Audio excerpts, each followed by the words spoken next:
미국이 뭐 지금 부채한도 협상이라는 것도 결국 돈을 결국 많이 찍어내는 걸 더 못 찍게 하려고 하는 협상인 건데 계속해서 돈을 찍어내겠다라는 의미인 거고요. 그럼 달러 유동성 자체는 줄어들지가 않고 있다라고 좀 보는 게 일단 맞을 것 같고, 그래서 또 한 5개월 만에 많은 분들이 하반기 괜찮을 거다. 이런 이야기들을 하고 있어요. 그런데 우리가 많은 것들이 겪어왔단 말이에요.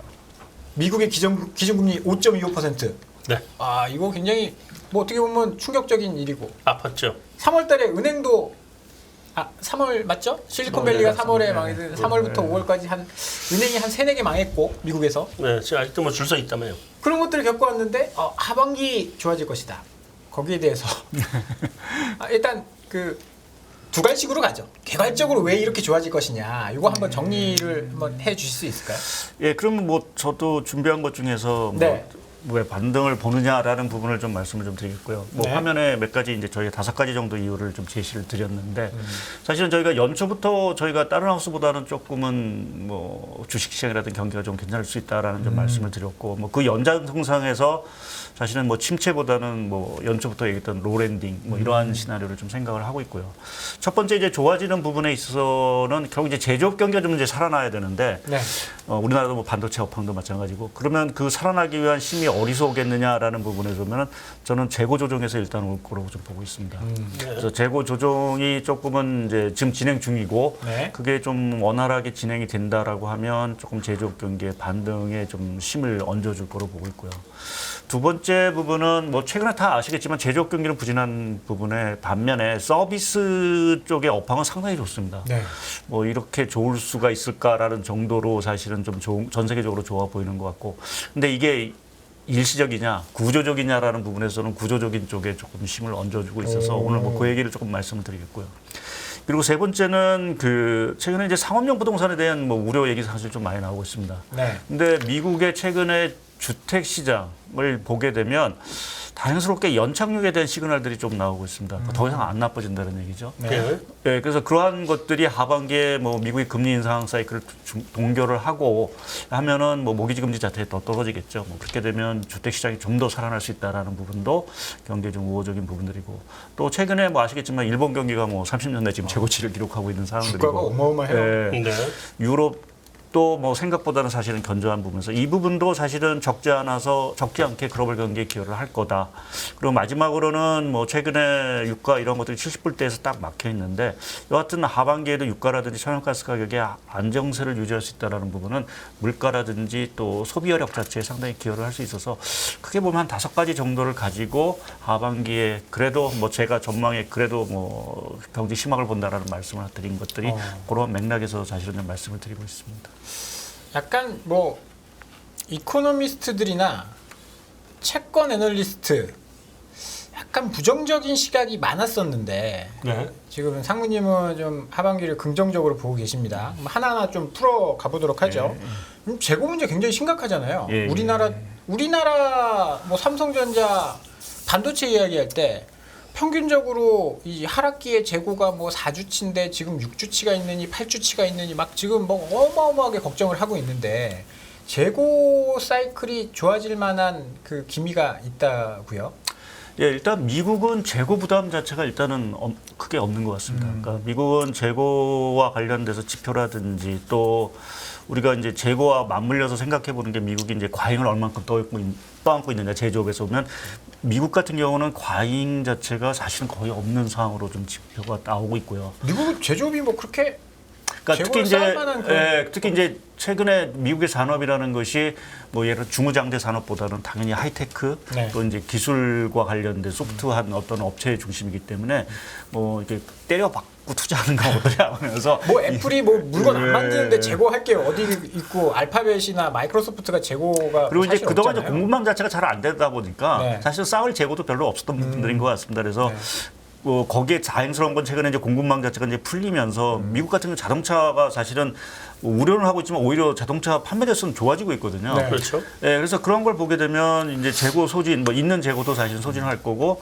결국은 좀 제조업에 조금 더 힘을 좀 줄 수 있다라고 좀 생각을 하고 있고요. 문제는 사실 중국으로 보고 있습니다. 그 왼쪽에 중국 재고 추이를 보시게 되면 이게 통상적인 수준을 훨씬 넘는 재고를 지금 안고 있습니다. 네. 네. 그러니까 이게 사실은 소진이 되는 것이 이제 하반기 경기의 가장 큰 키워드로 좀 보고 있고요.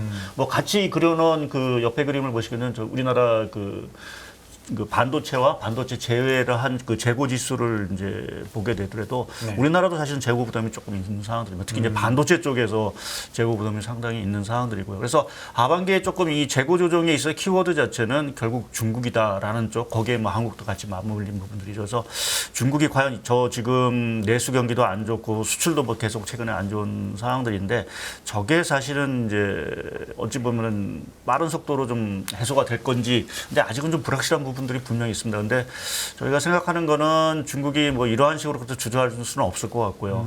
결국 뭔가 또 추가적으로 부양책을 내놓으면서 결국 3분기에 저 재고를 좀 떨어가는 모습이 되지 않겠느냐라는 쪽에 좀 생각을 하고 있고, 또 한 가지는 그 우리나라 같은 경우는 이미 뭐 삼성전자나 하이닉스가 이제 감산 얘기를 했으니까요. 네, 감산에 돌입했죠. 그래서 이게 얼마만큼 이제 재고가 빨리 소진되느냐라는 부분 자체가 조금 남은 과제인 것 같습니다. 그래서 아직 뭐 저희가 지표로 확인은 못했는데 이제 5월 말에 한번 뭐 산업활동 동향이 나오면서 한번 4월달 재고 추이를 저희가 한번 확인할 수 있는 부분들이 있어서 2분기, 3분기 초까지는 어느 정도 사실은 조금 이게 줄어드는 모습이 나오지 않겠느냐라는 쪽에 좀 생각을 하고 있습니다. 다행스러운 건 오늘 이제 새벽에, 오늘 아침이죠. 아침에 한국은행이 그 BSI를 이제 발표를 하는데 네. 거기에 그 5월달 것들이 조금 개선이 됐습니다. 그래서 세부 항목을 들여다보면 반도체 쪽도 업황 자체가 일단 바닥이라는 신호들이 조금씩은 좀 잡히고 있는 상황들이거든요. 그래서 그렇게 보면 재고 조정이 조금은 원활하게 좀 이루어지고 있는 상황들이 아닌가. 또 재고와 관련돼서는 지금 뭐 자동차 같은 경우는 자동차 수출이 뭐 5월 달에도 한 50% 증가율이 나오거든요. 조만간 반도체 앞지르겠어요. 이런 추이로 가면 반도체 계속 떨어지고 뭐 자동차 조금 올라오면 그렇죠. 그리고 금액 자체가 금액이 차이가 한 많이 2조 나니까. 정도뿐이 차이 안 나는 걸로 알고 있는데. 그래서 반도체, 자동차 쪽의 재고는 오히려 사실은 상당 부분 이제 좀 부족한 듯한 모습을 좀 보여주셔서 네, 네, 네. 전반적으로 이러한 흐름이 조금은 연장이 된다라고 하면 하반기 쪽에 가서 뭐 중국을 필두로 한국, 뭐 글로벌 전반적인 제조업 경기 자체가 조금 살아날 수 있는, 거기에 이제 유가라고 하고 이제 원자재 가격이 최근에 이제 많이 떨어지면서 기업들의 원가 부담 자체도 상당히 많이 떨어질 수 있다라고 봅니다. 그래서 그러한 것들이 좀 하반기 뭐 제조업 경기 반등을 좀 일으키지 않겠느냐 좀 생각을 하고 있습니다. 제가 그 말씀하신 거에 약간 좀 피트가 다르긴 한데 네. 그게 똑같은 거긴 한데 좀 여쭤보면, 우리 지금 기존에 이제 출연진 분들 다른 분들 오시면 네. 계속 이제 여쭤봤거든요. 도대체 위기 온다고 그랬는데 언제 오냐? 뭐 이런 얘기하고 침체 언제 오냐? 이렇게 물어보면 이제 아무도 답을 못 하잖아요. 네. 근데 언젠가부터 이미 지금 침체를 지나가고 있다. 이게 침체가 온 거다라는 얘기를 하는 분들이 있더라고요. 여기저기. 근데 보면 사실 우리 반도체나 수출을 보면 우리 경기 침체 지나가고 있는 거 아니에요? 그렇죠. 뭐 우리나라 경기 기준으로 보면 저점이 좀 다가오고 있다라고 그죠? 봐야 될 것 같고요. 예. 네, 그리고 또 외국인 애들이 그 뭐 어제 오늘은 좀 팔았다며요. 근데 네. 어제 오늘 말고 지금 계속 우리나라 주식을 순매수하고 있는 거 보면 걔들이 이제 세계 경기를 보는 기준이 캐나다, 호주 먼저 보고 거기가 자원이니까. 예, 예. 그다음에 이제 오면은 그 선행 지수가 한국 증시잖아요. 그렇죠. 예. 그 한국이 선행이라고 보기 때문에 지금 여기 들어온다는 거는 경기 살아난다고 보는 것 같다는 생각이란 말이에요. 그렇죠. 이제 뭐 근데 이제 좀 매수 자체가 이제 반도체에만 사실은 상당 부분이 집중이 돼 있는 상황들이고요. 뭐 그러긴 한데. 네, 그래서 저도 그래서 뭐 저희도 그래서 뭐 저쪽을 말씀을 드리고, 이제 중요한 게 왜 사느냐라는 부분에서 뭐 일단은 뭐 얘기하시는 분 중에 하나는 이게 달러 환산 지수로 하면 여전히 싸다라는 부분에 하나 그렇죠. 있는, 무지하게 싸죠. 네. 그게 하나가 있는 것 같고, 결국 이제 수출 경기가 하반기에 우리가 지금 우려를 하고 이제 돌아서느냐 안 돌아서느냐라는 좀 논쟁거리가 있는데, 다행스럽게 최근에 조금 이제 긍정적인 신호 중에 하나가 이제 제가 화면에 또 준비했는데, 우리나라 그 수출 경기 확산 지수라는 게 있습니다. 네네네. 그게 뭐 차트에 그 오렌지색으로 표시된 부분들인데 이게 올 초부터 좋아지기 시작을 했습니다. 그래서 요게 통상적으로 보게 되면 뭐 통계를 발표하는 그 측에서 보면 한 7.7개월을 뭐 정확하게 7.7개월을 얘기하니까 뭐 시차가? 시차가 그래서 선행이다. 선행이 한 10.10점 해서 연초에 결국 이제 좋아지기 시작을 했으니까 계산을 해보면 9월 정도부터는 이제 수출 경기가 좋아질 수 있다라는 이제 얘기를 좀 하고 있습니다. 그래서 실제로 뭐 과거에 그 우리나라 수출 경기하고도 그려보더라도 상당 부분 선행성이 사실은 좀 확인이 되고 있어서 그렇게 보면 하반기 쪽에 우리나라 수출 경기 뭐 살아날 수 있는 그 가능성 그게 저는 뭐 이게 중국 경기가 사실은 관건이긴 한데 그거를 떠나서 수출 경기가 살 수 있다라는 가장류는 단가의 개선으로 좀 보고 있습니다. 그러니까 반도체 쪽에 아까 감사한 얘기를 들었는데 그게 네. 결국 성공을 한다라고 하는 거는 반도체 가격이 올라가는 거고요. 그러니까 물량 자체는 늘어나지 않는다 하더라도 가격이 올라가니까. 가격이 올라가니까 P가 올라가니까 결국 수출 전체 볼륨 자체는 이제 늘어날 수 있는 부분들이 있겠죠. 그래서 기저 효과를 떠나서 조금 생각해 보면 그러한 것들이 전반적으로 우리나라 수출 경기 아까 말씀 자동차 수출은 뭐 여전히 또 좋은 상황들이고요. 그래서 또 조선도 최근에 보게 되면 수주라든지 이런 것들이 좀 살아나고 있어서 전반적으로 수출 경기에 대해서 조금 긍정적인 시각들을 저희가 조금 가질 수 있지 않겠느냐라는 부분도 국내 경기 어떤 저점과 관련된 부분에 있어서는 조금은 바닥 신호들이 슬슬 좀 나오기 시작을 했다라고 말씀드릴 수 있을 것 같습니다. 진짜 중국 수출이 살아나야 되고 반도체 수출이 살아나야 되고 그래야 이제 경기가 돌아설 텐데. 그렇죠. 저 아까 이야기하신 그 수출 확산 지수의 그 선행성 예. 이게 어떻게 공교롭게도 반도체 업황 바닥 이야기를 예. 이제 3분기나 4분기 정도면 뭐 돌아 나올 것이다 이런 이야기들 많이 하거든요. 공교롭게도 또 겹치네요. 예, 공교롭게 좀 결국 겹쳐져요. 반도체가 사실 비중이 크잖아요. 그러니까요. 네. 저기 좀 뭐 전 세계적으로 봤을 때 지금 뭐 기승전 뭐 반도체 업황 뭐 미국도 마찬가지고 네. 우리도 뭐 반도체 업황이 결국은 살아나야 경기 살아나는 데 있어 중요한 부분들인 것 근데 같습니다. 반도체는 그 얘기가 나오더라고요. 그러니까 여태까지 반도체를 괴롭혀오던 게 PC 시장인데 예. PC 시장이 돌아섰다. 예. 그 얘기는 나오더라고요. PC 살고 서버는 뭐 좀 안 좋긴 해도 그렇게 많이 나쁘지 않고. 그럼 다음에 이제 휴대폰인데 휴대폰은 그건 좀 봐야 될 것 같긴 한데 그래도 뭐 거기에 덧붙여 최근에 이제 나오는 게 이제 AI 쪽에 AI 쪽에 좀 많이 들어간다 많이 얘기죠. 들어간다는 것들 때문에 아마 좀 업황에 대한 개선 그것이 내년 되면 더 좋아질 수 있다라는 생각들이 뭐 저희 뭐 제가 반도체 업황 담당자는 아니긴 하지만 저희 담당자 얘기를 들으면 조금은 뭐 당연히 내년은 더 좋아질 거다라는 얘기를 좀 하고 있는 수요도 것 좀 같습니다. 좋아진다 예, 이렇게 예. 얘기를 하는 것 같아요. 그러니까 투자도 사실은 좀 안 했고 그래서 전체적으로 수급 밸런스 자체가 상당히 좀 맞을 수 있다라는 얘기를 하고 있는 것 같습니다. 그러면 이제 재고 사이클 영향으로 이제 수출이 돌아서면서 경기가 좋아질 것이다. 이게 첫 번째 이유였고요. 두 번째는 이것도 굉장히 좀 미스테리한 것 중에 하나입니다. 서비스업 경기는 왜 좋느냐? 예. 아니 이상하잖아요. 뭐 사실 처음에 이야기할 때는 리오프닝 때문에 리오프닝 우리가 갇혀 있었으니까 이제 갑자기 막 사람들이 막 몰려 나와서 레스토랑도 가고 그래서 좋았는데 벌써 이게 2년 지났는데 계속 좋단 말이에요. 예. 미국의 제조업은 안 좋고 제조업 안 좋고 은행 무너지고 이자 올라가고 하면 쓸 돈이 없을 텐데 예. 그리고 뭐 가계 저축 이런 이야기 많이 했는데 가계 저축도 지금 2019년 수준 밑으로 내려왔거든요. 내려왔다 그러죠? 돈을 어떻게 이렇게 많이 쓰고 있는 건가요? 그래서 뭐 말씀하신 그 좀 서비스 업황이 좋은 부분은 뭐 말씀하신 대로 리오프닝 효과도 있고 네. 그 뭐 유럽이나 유럽이나 일본 같은 경우는 워낙 관광객들이 사실 많이 들어오면서 사실 서비스업이 좋은 부분도 사실은 뭐 네. 무시할 수 없는 부분들인 것 같고요. 뭐 그런 걸 떠나서 오늘 제가 말씀드린 건 두 가지를 좀 서비스 업황에 대해서 좋은 부분을 이유를 저의 나름대로 생각하는 걸 말씀을 좀 드리려고 하는데 하나는 그 인구 사이클과 관련돼서 그 베이비 부머 세대의 은퇴를 저는 좀 중요시 보고 있습니다. 그것이 이제 고용 시장에도 사실은 이제 상당 부분 노동 공급 부족 현상을 좀 유발하는 부분들인데 네. 최근에 하나 이제 미국에서 나온 그 자료 뭐 뉴스 이런 거를 보다 보면 그 베이비 부머 세대, 그러니까 정확하게 미국은 46년부터 64년을 베이비 부머라고 얘기를 하는데 박사님 베이비 부머.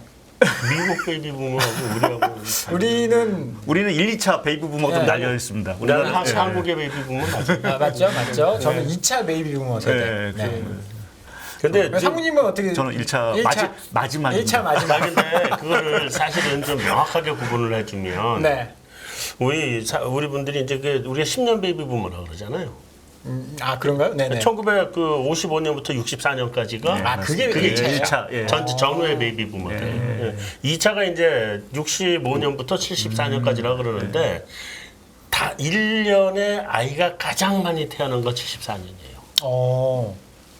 그 103만 명인가 뭐 이래가지고 최고 많이 태어난 게 그 애야. 그러니까 앞에 베이비 부머가 아니라 그래서 뭐 나는 뭐 2차네 앞에하고 차이가 죄송합니다. 있네. 제가 그러지 실언을 마세요. 했으면 제가 3차입니다. 3차. 왜 이래? 저 74까지는 아니고요. 3차. 그 다음은 베이비 부모라고 아, 그게 그러면 그러면 없어. 죄송합니다. 저는 베이비 부모 세대가 아닌 걸로. 뭐 미국의 베이비 부모 그래서 그 세대, 얘기를 제가 뭐 노동시장에 공들 이 베이비 부모 세대들이 갖고 있는 자산 규모 자체가 워낙 많다라는 얘기죠. 어마어마하죠, 거기가. 그게 지금 추정되는 게 순자산 규모가 100조 달러라고 얘기를 합니다. 그게 이제 미국의 전체 가계 순자산 규모가 얼마냐면 150조거든요. 아이고 그러면 67%를 거의 70%를 그렇게 이제 다 가지고 가고 있죠. 있고 그 윗세대까지 포함하면은 더 갖고 있는 생각이 들겠죠. 그럼 미국도 젊은 세대는 돈이 없네요. 그렇죠. 점점 자산을 쌓아야 되는 나이니까. 근데 보시면 그 미국의 증권업이 1980년대 본질적으로 바뀌었거든요. 뭐 MMF니 뭐니 이런 거 생기고, 그다음에 그거 아주 모자르니까 이제 프라이빗에 저기 뭐 직접 돈을 쓰는 것도 있고 M&A도 커지고 다 커진 이유가 그게 베이비 부머 세대들 돈 가지고 커진 거예요. 전부 다. 그러니까 좀 약간 황금 세대죠. 주식도 뭐 많이 오르고 부동산 그렇죠. 가격도 많이 오르고 그래서 이 베이비부모 세대들이 그만큼 이제 물을 많이 축적하고 있는데 물론 이제 그게 뭐 거기도 빈익분 부익분 현상은 분명히 있긴 하지만 우리가 전체적으로 봤을 때 그 돈 많은 분들의 은퇴 세대들 자체가 이제 은퇴를 하고 계시죠. 네. 그러면 써야 될 때가 어리겠느냐. 그게 재화 소비겠느냐, 서비스 지출이겠느냐라고 보면은 저는 서비스 지출로 좀 보고는 있습니다. 그래서 그게 결국은 지금의 미국의 인구 구조적인 어떤 변화 속에서 이 서비스 지출 자체가 상당히 늘어나는 것이잖아요. 대표적으로 제가 하나 차트를 보여드리면 지금 개인 소비 지출 중에서 이제 헬스케어, 레크레이션 지출 자체 왼쪽에 있는 차트인데요. 이게 보면 추세적으로 계속 뭐 최근에 팬데믹 때문에 약간 주춤을 했는데 이 비중은 늘어날 수밖에 없습니다. 뭐 나이가 드신 분이니까 약을 약, 드셔야 헬스케어 되고. 여러 가지 부분이 결국 이 세대 또 고후 세대까지도 계속해서 지금 은퇴를 계속해서 맞이하는 부분들이어서 그렇게 보면 서비스 부분의 지출 자체가 앞으로도 계속 구조적으로 좋을 수밖에 없지 않겠느냐라는. 나도 좀 있으면 일로 끼어들어가겠네. 좀 아까 얘기하니까 막 그냥 갑자기 섭섭해지네. 좀 좋아지겠죠? 예. 그래서 요 베이비 부머 세대가 어떤 그 공교롭게 이 팬데믹하고 사실은 조금 이제 맞물리면서 전체적으로 서비스 자체의 어떤 구조적인 전환을 사실은 좀 시켰지 않았나라는 쪽에 좀 생각을 하고 있고요. 두 번째, 말씀하세요.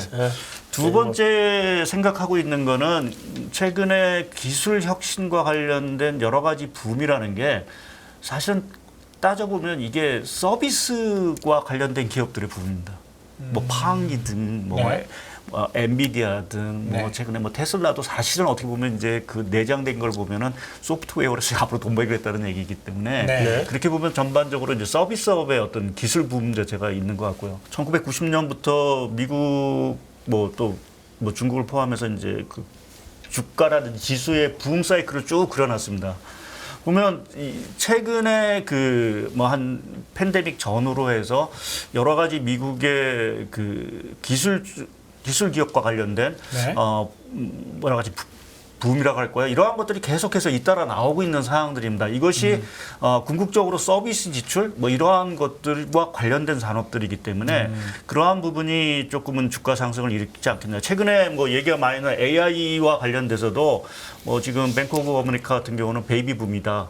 베이비 붐 뭐 이런 용어를 좀 쓰기 시작을 했습니다. 그게 어떤 베이비 붐? 그러니까 아주 거대한 자이언트 붐이 아니라 일단은 지금 이제 성숙이 되는 어떤 붐이고 이게 자칫 잘못하면 이제 붐이 꺼질 수도 있고 뭐 더 성장, 더 자이언트 붐으로 갈 수 있다는. 이게 아이가 태어나는 베이비 붐이 아니라 붐 중에 애기다. 작은 문제. 그것이 이제 잘 관리되면 이제 자이언트 붐이 되겠죠. 큰 붐이 되는 거고. 그래서 이게 아주 초기 단계에 있는 상황인데 긍정적으로 보면 상당히 이게 중장기적으로 큰 붐이 되는 거고 여기서 잘못 관리하면 이제 애기가 사망할 수 있겠죠. 그래서 이런 식의 어떤 용어를 좀 쓰는데 여하튼 근데 저는 중장기적으로 상당히 긍정적으로 좀 보고 있고요. 그럼 가겠죠. 그래서 이러한 흐름이 결국 뭐 계속 강조드렸던 기술주, 테크와 빅테크와 관련된 기업이 계속 성장할 수밖에 없고 그렇게 보면 서비스 산업이라는 부분 자체가 계속해서 왕성할 수밖에 없지 않냐.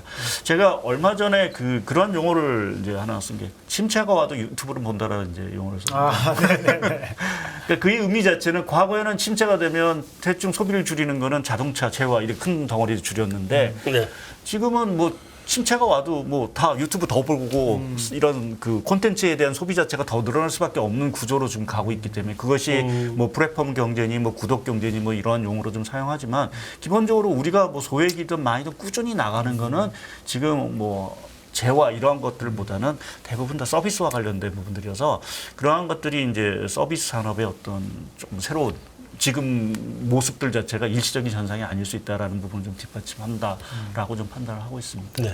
그러니까 엄청나게 큰 침체가 오면 뭐 다 같이 줄이겠지만 그게 아니고 조금 안 좋아지면 재화 같은 거 뭐 가전제품 살 것 좀 안 사고 뭐 그래도 계속 보던 넷플릭스나 뭐 이런 것들은 끊지 못하고 그렇죠, 예. 뭐 금액이 아주 부담되는 수준은 아니니까 그렇다고 침체가 정말 리먼 사태 때처럼 다 고용이 싸그리 없어지고 뭐 그런 상황은 아니니까 그런 서비스들은 계속 소비가 있을 것이다. 예, 그리고 더구나 이제 AI를 좀 뭐 이렇게 좋게 보는 부분은 아까 뭐 베이비 부머하고도 마찬가지인데요. 그 세대가 은퇴를 하게 되면 누군가는 노동시장에 들어와야 되는데 네. 네. 사실 젊은 사람들 뭐 출생률도 떨어진 부분도 있지만 지금 젊은 사람들의 노동시장 참가율을 보게 되면 과거 같지는 않거든요.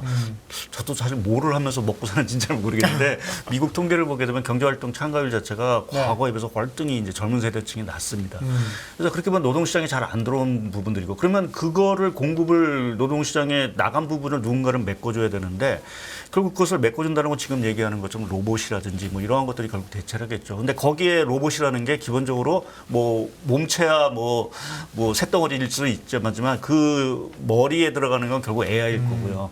이제 그러한 것들이 결국 서비스 산업에 더 커질 수밖에 없는 그러한 어떤 구조적인 부분들이 지금 전 세계적으로 다가오는 어떻게 보면 대세 메가 트렌드가 아닌가 좀 생각을 좀 해봤습니다.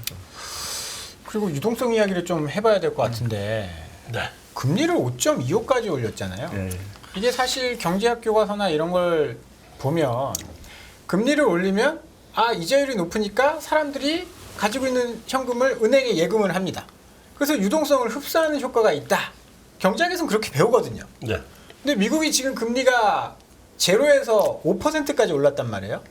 물론 이제 뭐 이게 0.25는 왔다. 그런데도 유동성은 지금 시장에 돈은 되게 많은 것 같아요. 이게 어떻게 된 겁니까? 예, 뭐 일단 차트부터 하나 좀 보여드리면 그 오렌지색으로 이제 저 표현된 게 전 세계 글로벌 유동성 지표입니다. 줄어든 게 없어요. 예, 조금 줄어들었다 다시 늘어났죠. 저는 굉장히 많이 줄어들어요. 저게 많이 줄어든 겁니까? 네. 줄어들었다 올랐는데 네. 미국 M2 증가율은 뭐 통계를 보시면 알겠지만 지금 마이너스 증가율을 보이고 있습니다.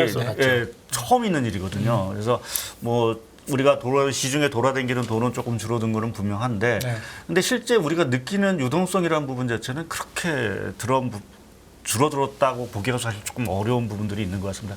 그래서 그 이유를 좀 이렇게 생각해 보면, 그러니까 우리가 서프라임 당시, 물론 이번에도 뭐 SVB 사태가 있었지만, 그때는 뭔가 충격이 어마어마하게 오면서 뭐 결국 뺏어갔죠. 가계의 그 부채 뭐 이런 것들 상환을 못하고 강제적으로 압수를 하면서 결국 자산 자체가 확 줄어드는 포크로저를 했죠. 예, 유동성이 그래서 확 빨려 들어가는 어떤 그런 모습도 GM이라든지 이런 것들이 망하면서 기업들도 사실은 상당 부분 이 유동성 자체가 유축이 됐는데 이번 같은 경우에는 뭐 SVB 사태 뭐 이러한 것들이 왔어도 누구 하나 사실은 자산에 손실 본 사람은 뭐 주식 투자하신 분들 뭐 은행 그 일부를 제외하고는 가계 뭐 예금 국부 펀드 예금 보호 다 해줬죠. 네. 기업들 망한 기업은 뭐 대형 기업은 없고 오히려 빅테크들은 더 돈을 더 번다고 하니까. 그리고 주식도 사실은 나스닥이 또 전고를 돌파해버리잖아요. 예, 그렇죠. 거기다가 뭐 이자 뭐 돈 마시는 분은 또 이자 또 소득이 있으실 거고. 그래서 보면 유동성에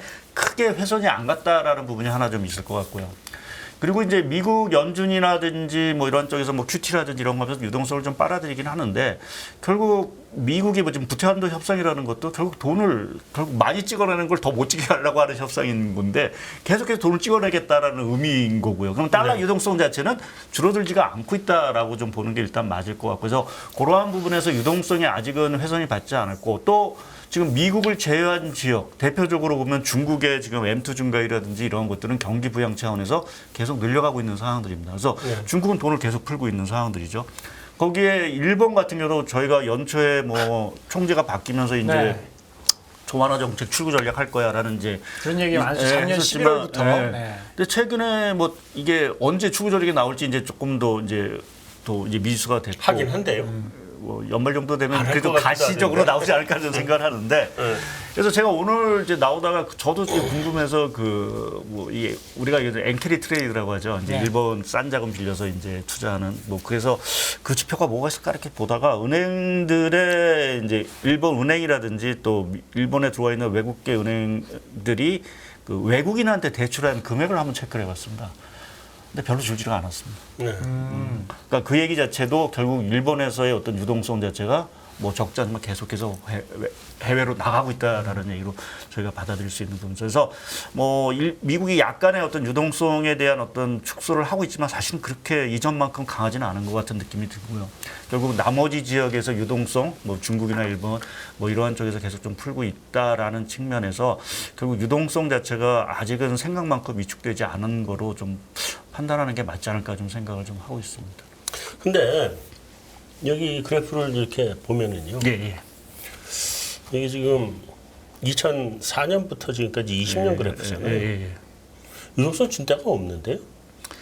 그렇죠. 그렇게 예. 다른 그러니까 특히 이제 2000년부터 유동성이 줄지 않았던 부분은 당연히 미국이 2000년 초반부터 경기가 안 좋으니까 거의 제로 금리 갔었고요. 그러니까. 거기다 저 글로벌 금융위기 맞고 나서는 QE했죠. 네. 그 QE에서 쭉 오다가 결국 뭐 2010년 뭐 조금 들어와서 조금 주춤거리다가 다시 또 팬데믹 맞으면서 또 한번 했기 때문에 또 보여준 거고. 예, 그래서 그리고 또 한 가지는 이렇게 생각하셔도 되지 않겠나 싶은 생각은 들어요. 이게 이제 우리 아까 우리 박 앵커께서 계속 이 경제학자들을 비난하는 발언을 계속 하셨기 이게 때문에. 경제학교 가서 다 잘못됐어요 이거. 그래서 경제학 교과서 얘기를 이코노미스트로서 장당기 금리 역전 그건 교과서에 안 나오지. 교과서로서 얘기를 하겠습니다. 지금 얘기하면 네. 사실 이런 거죠. 이게 완전히 그 화폐 수령설인데 네. 처음에는 돈을 엄청 뿌리니까 뿌린 만큼 물가가 올랐잖아요. 네. 근데 물가가 올라와서 경제 규모가 커졌단 말이야. 네. 그러면 돈은 그만큼 같이 풀어줘야 되거든요. 네. 돈 어떻게 빨아들여요? 있는 대로 그냥 가는 거지. 그래서 이제 돈은 통화량은 계속 늘어난다. 그러니까 어떤 영원히. 경우에도 네. 이 통화량을 푸는 거를 일부는 회수를 하지만 그거를 획기적으로 회수할 수는 없어요. 그냥 물가 상승률을 잡을 정도까지만 회수를 하지 절대로 물가 레벨 자체를 낮출 수는 없다고. 이게 통화를 빼면은 물가 레벨이 떨어져야 되거든. 마이너스 물가가 나와야 되는 건데 네. 그럼 다 죽으려고요. 그렇죠. 그러니까 그렇게 못한다. 그래서 통화량이 이렇게 많이 줄지는 않는다. 그렇게 생각을 하시는 게 좋을 것 같아요. 그러면 바로 물가 이야기로 넘어가 볼까요? 제일 어려운 네. 지금 이렇게 통화를 많이 풀면 물가가 안 잡혀야 되는 게 정상이고. 그런데 최근에 보면 중국은 이 말도 안 되는 디플레이션이. 뭐 경기도 안 좋고 디플레이션이 일어나고 이런 현상들 여기에 대해서는 어떻게 좀 보고 계시는지. 예, 그 제일 풀기 좀 어려운 부분들인 것 같고요. 일단 그 부분 뭐 저도 사실 하반기에 가장 중요한 키워드로 보는 게 이제 미국의 소비자 물가도 키워드이긴 하지만 네. 사실은 중국의 생산자 물가가 이게 돌아서느냐라는 부분 자체가 가장 저는 더 큰 이슈로 보고 있습니다. 이게 디플레이션 계속되면 아까 뭐 상무님이 이야기하신 재고 이거 안 줄어들고 뭐 그냥 우리 수출 안 돌아서고 다 그렇게 되는 거잖아요. 그러니까 그게 지금 전 세계가 다 지금 물가 때문에 걱정을 하는데 중국은 지금 마이너스 물가 때문에 걱정하는 게 말이 돼요? 근데? 그러니까 중국이 결국은 그 제로 코로나 방역 정책으로 인해서 소비 자체가 워낙 타격을 받은 것 같고요. 네. 근데 그걸 회복하기가 쉽지가 않은 상황. 그러니까 그거를 회복하려고 하면 이제 미국은 사실은 이제 캐시를 뿌렸죠. 네. 근데 중국은 이제 캐시를 뿌리는데도 좀 한계가 있는 것 같고 기본적으로 내수라는 그러니까 중국이 뭐 미국을 따라온다 얘기를 많이 하지만 저 개인적으로는 사실은 따라오기가 아직은 한계가 있는 게 내수 시장 자체는 사실은 미국을 따라오기가 사실은 아직도 상당한 시간이 걸릴 수밖에. 왜냐하면 뭐 미국도 있지만 중국도 빈익빈 부익부 현상 자체가 상당히 이제 심화된 부분들이어서 이게 내수 경기를 우리도 뭐 내수 경기 살린다는 게 벌써 몇 년 됐지만 사실은 뭐 내수 여력이 그렇게 회복이 못 되는 부분들이고 그래서 이 문제를 중국이 결국 풀지 못한다. 거기에 이제 정책적으로 뭐 시진핑 국가주석의 공동부윤의 이러한 좀 사회적인 정책을 사실은 더 밀고 가는 이러한 상황이라고 보면 참 풀기가 어려운 과제로 저는 좀 생각을 하고 있습니다. 거기에 이제 이 내수 경기가 살아나기 위해서는 중국이 두 가지 특히 하나의 문제, 부채 문제를 결국 해결을 시켜야 되는데 이게 녹록치가 않은 상황으로 특히 이제 부동산이라든지 이러한 것들의 부채 문제를 이게 어떻게 해야 될지 저도 사실 답이 우리나라도 뭐 지금 부동산에 대한 어떤 부실 문제가 상당히 큰데 중국 역시 이 문제를 풀기가 사실은 쉽지 않다. 그러니까 가장 좋은 예는 사실 어떻게 보면 서프라임이 얘기가 좋은 부분이에요. 왜냐하면 그게 한번 뻥 터지면 한번 터서 결국은 강제적으로 조정시키는 거 방법 위에는 빅베스를 한번 하자. 네, 빅베스 하는 거 이외에는 사실은 부채를 줄인다는 게 사실 그게 어려워 사실상 불가능한 부분. 근데 중국이나 우리나라 빅베스 나오면 그 고통이 그렇죠. 그러니까 그거를 이제 피하려고 중국도 뭐 그거 하면 이제 90년대에 일본 버블 붕괴 이후에 디프레 같은 식으로 중국도 가겠죠. 가죠. 예, 그래서 그거를 피하기 위해서 온갖 방법을 사실은 지금 동원을 하고 있는 것 같긴데 쉽지가 않은 상황으로 보고 있고요.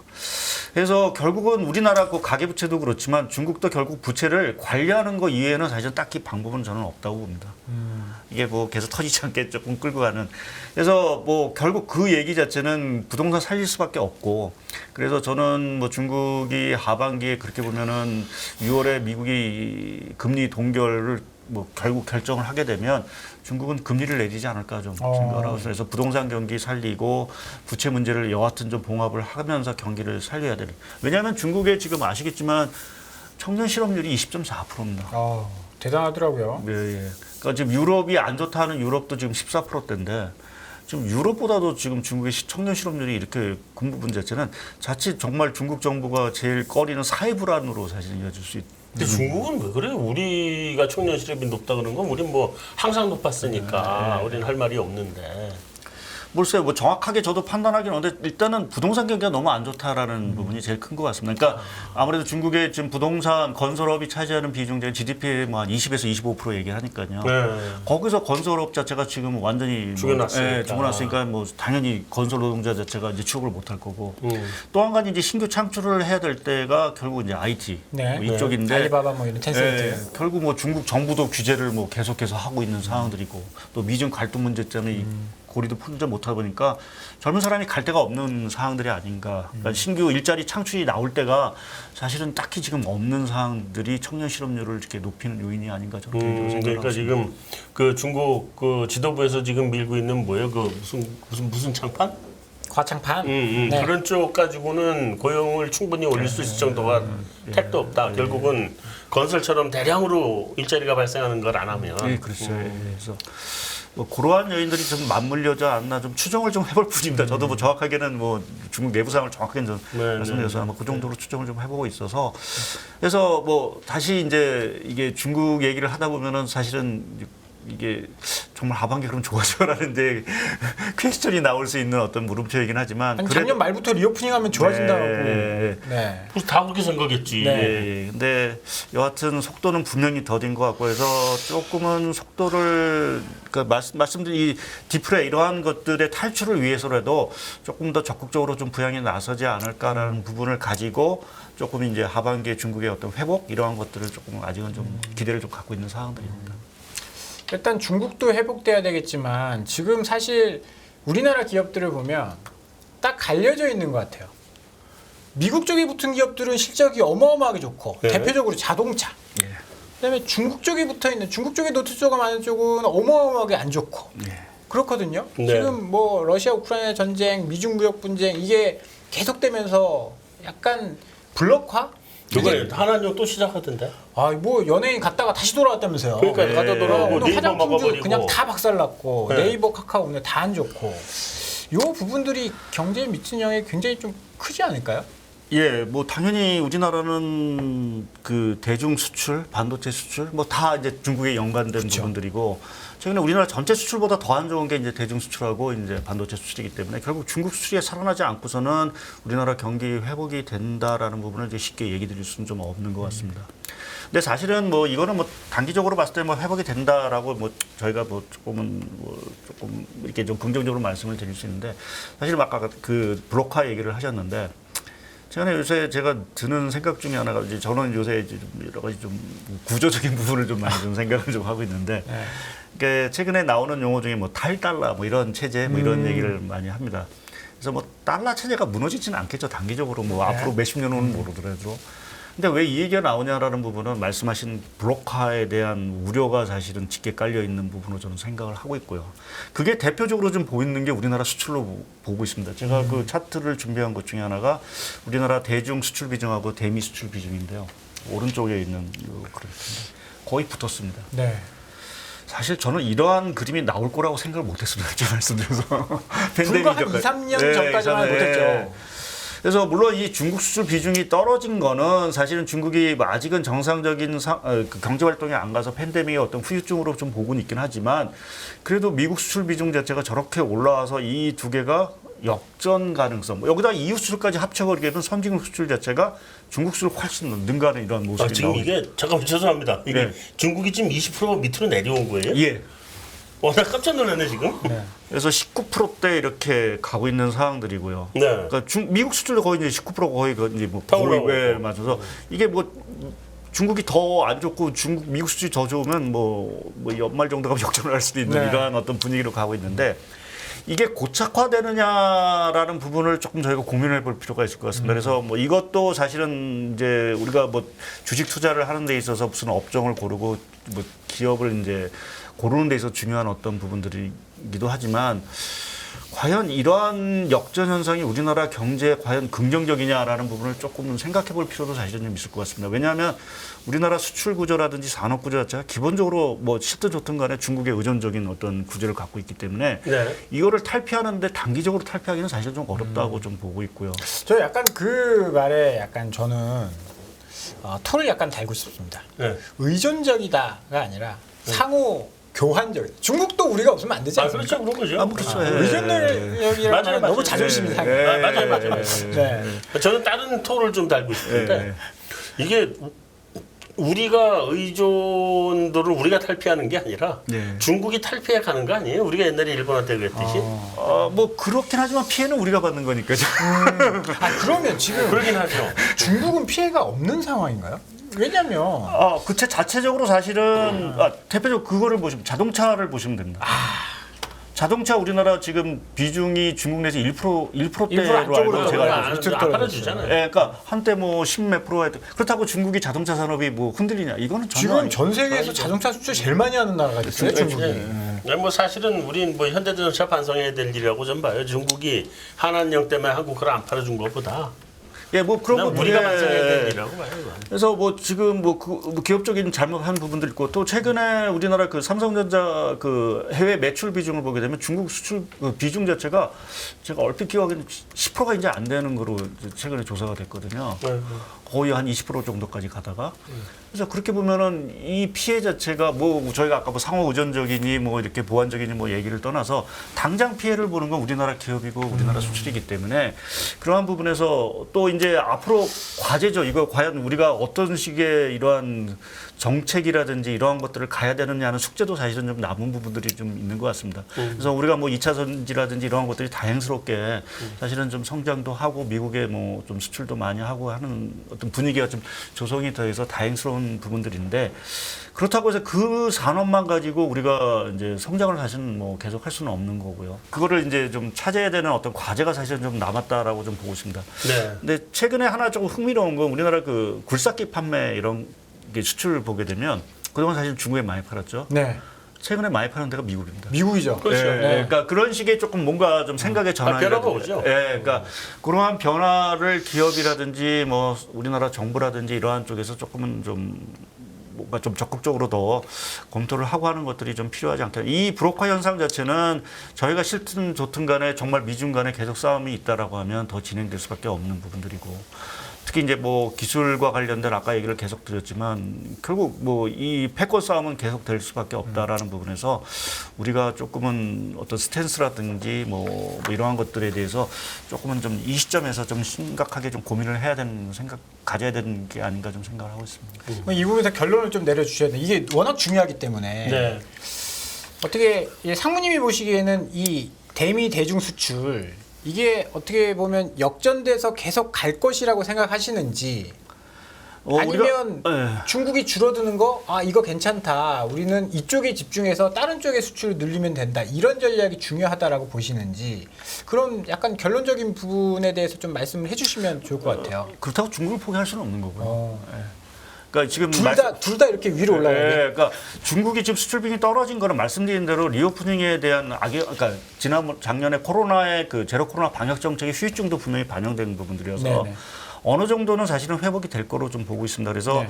당장 미국 수출 비중이 중국 수출 비중을 이렇게 추세적으로 계속 구조적으로 넘어서지는 저는 쉽지는 않을 거고 보고 있고요. 여기에 홍콩까지 수출을 합쳐버리게 되면 여하튼 중국 수출 비중이 여전히 뭐 가장 중화권 수출 자체가 가장 큰 비중을 차지할 수밖에 없고 특히 대표적으로 반도체는 중국 위에 아무리 미국이 성장한다 하더라도 사줄 사람이 없잖아요. 예, 그거를 당장 뭐 어디 갖다 팔 수는 없는 상황들이기 때문에 그렇죠. 근데 반대로 사실 반도체 같은 경우는 중국이 우리가 없으면 네. 중국이 무너지는 사정이니까 괜찮은데 그거는 우리가 큰 소리 칠 수 있는 거죠 사실은.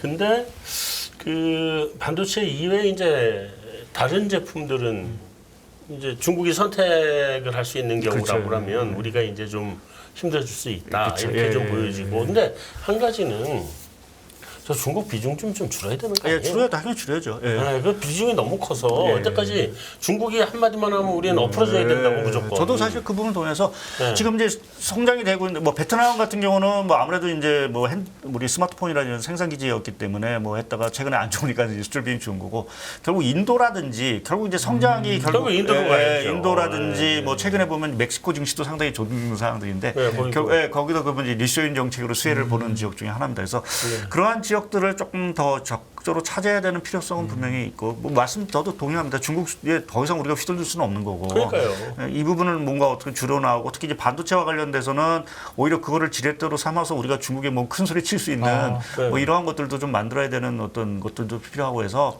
그래서 말씀드린 대로 해서 고민도 하고 적극적으로 시장 개발도 하고 또 신산업과 관련된 부분에서도 정부가 적극적으로 뭐 각국이 지금 보조금을 주고 있는데 우리도 더 열심히 또 보조금 주면서 그래서 이 산업을 더 키우고 그래서 2차 전지가 뭐 반도체를 정말 뭐 아직은 한 10분의 1 정도 수준밖에 안 되는데 그 수출 비중 반도체의 어떤 그 금액 비중 자체를 더 줄여가는 이러한 노력들이 분명히 좀 필요하다고 좀 생각하고 있습니다. 그러니까 저는 현대자동차 중국이 이제 자동차 안 팔리면서부터 현대자동차 휘청했잖아요. 그렇죠. 그럼 현대자동차가 중국에 공장을 얼마나 크게 지었었나. 4공장까지 지었죠. 그러니까 휘청했단 말이에요. 그다음에 삼성전자 갤럭시 안 팔리면서 갤럭시 망할 뻔한 거잖아요. 근데 삼성전자가 대응을 잘했죠. 그때. 그렇죠. 잘해서 갤럭시가 인도로 빨리 갔죠. 네, 잘했고 지난번에 롯데 얼마나 힘들었어요. 아 이마트도 그렇고. 롯데 휘청, 이마트 휘청. 롯데는 이마트보다 훨씬 크게 당했잖아요. 그러니까 저는 오히려 중국 비중이 줄어드는 거는 우린 뭐 대표적으로 성공한 게 K 콘텐츠가 되겠죠. 나 좋다. 중국 뭐 전혀 뭐 아무것도 못한다 하더라도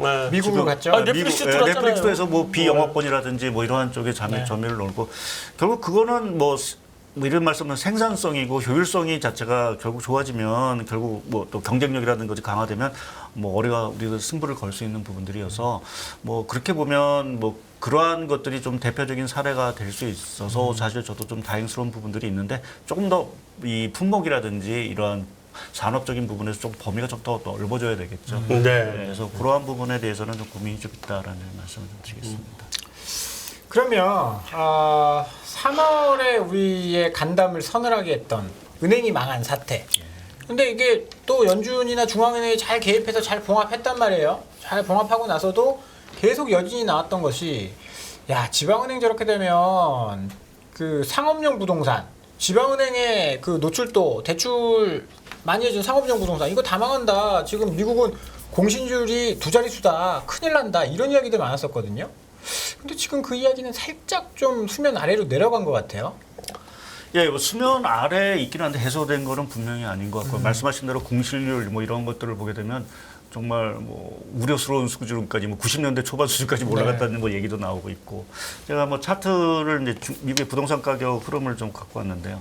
지금 3월달에 전년 동월 비율 한 8% 정도 빠졌습니다. 좀 더 빠지겠죠.